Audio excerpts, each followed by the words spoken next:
The White Star Line was regarded as a leader in transatlantic shipping industries.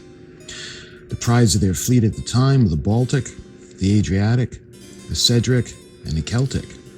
Though they served well and were top-of-the-line ships during their time period, they would later face heavy competition.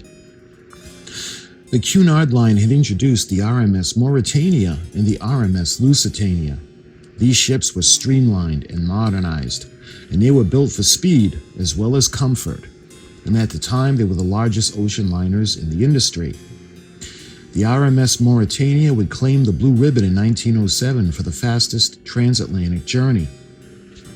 She would go from Europe to New York in 5 days, 5 hours, and 10 minutes. Sadly, her sister ship, the RMS Lusitania, would be sunk by a German U-boat on May 7, 1915, and claimed as a casualty of World War I. The White Star Line had decided that they had wanted to introduce a fleet of the largest, most luxurious ships that the world had ever seen. Harlan and Wolff would receive the order from the White Star Line to start construction of the first 2 ships in their new fleet of ocean liners. These ships would be called the RMS Olympic and the RMS Titanic. Later, a 3rd ship would be built called the RMS Britannic. These ships were so massive that Harlan and Wolff had to build new facilities just to accommodate them.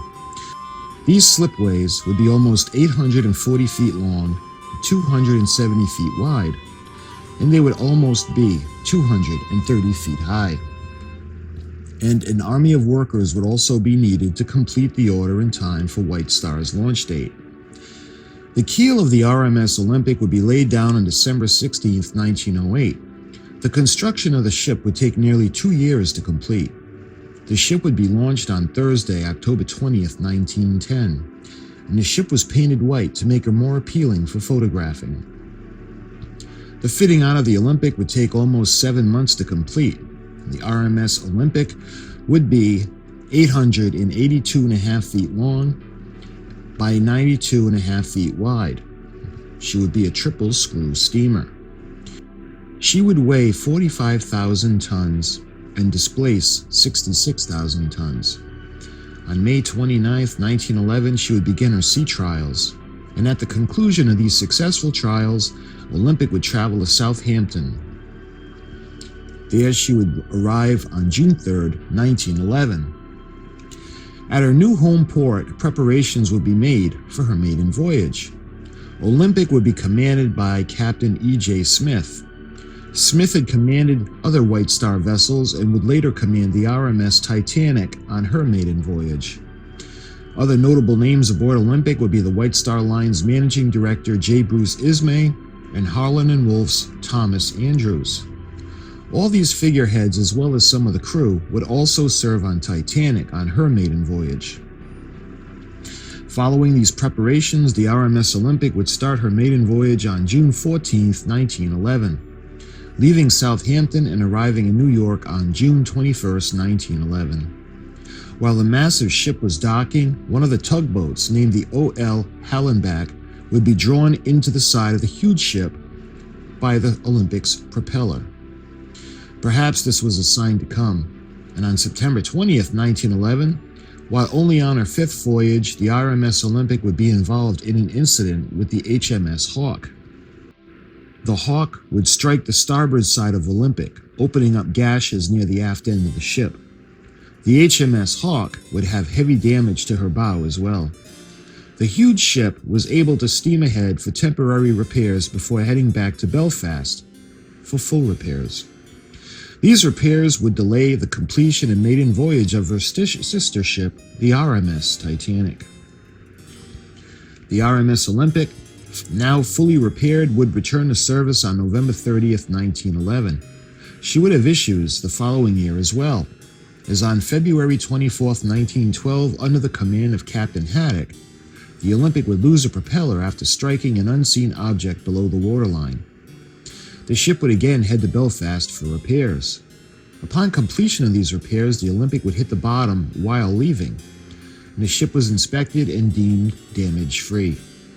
During one of her transatlantic voyages, specifically on April 14, 1912, the RMS Olympic would pick up a distress signal from her sister ship, the RMS Titanic. The Olympic was unable to offer immediate help due to her location. She was well over 500 miles away. The sinking of the Titanic would affect the Olympic, as when she returned to Southampton, she was fitted with extra lifeboats. These were the collapsible lifeboats. Then there was a worker strike shortly after on April 24, 1912, which caused her next voyage to be delayed. This voyage would later be canceled when returning strike workers refused to return to the ship and demanded the removal of the co-workers who had crossed the picket lines. As a result of these actions, the crew members found themselves guilty of refusing to comply with the captain's orders by the Portsmouth Police Court. These charges would later be dropped, and it was decided that the sinking of Olympic sister ship Titanic had affected the workers.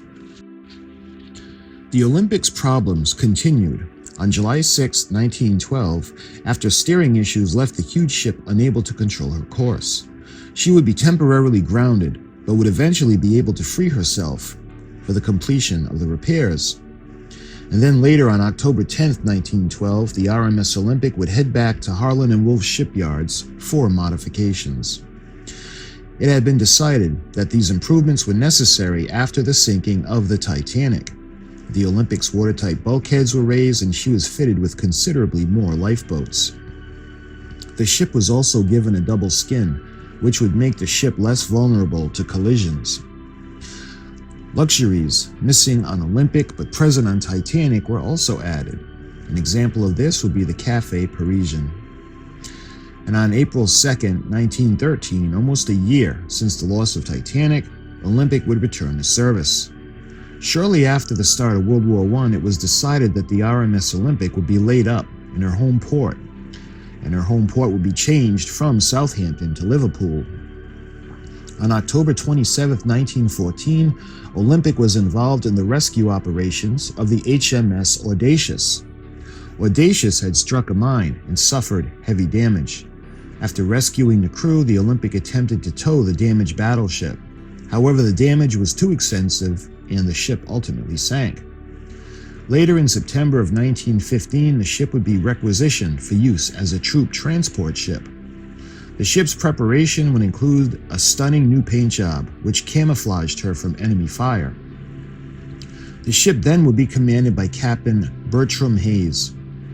Olympic's first voyage as a troop transport vessel would be on September 24, 1915, and she'd be transporting 6,000 troops and headed to Mudros from Liverpool.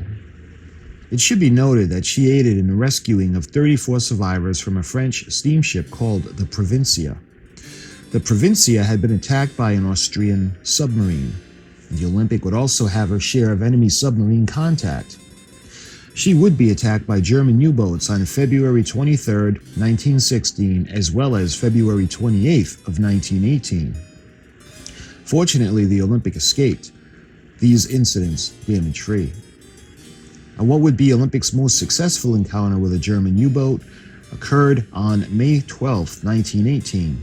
In an attack on Olympic, the German U-boat U-103 would be rammed by Olympic and sunk. The survivors would then be taken by the USS Davis. After the conclusion of World War I, Olympic would return to Belfast for refitting for civilian service.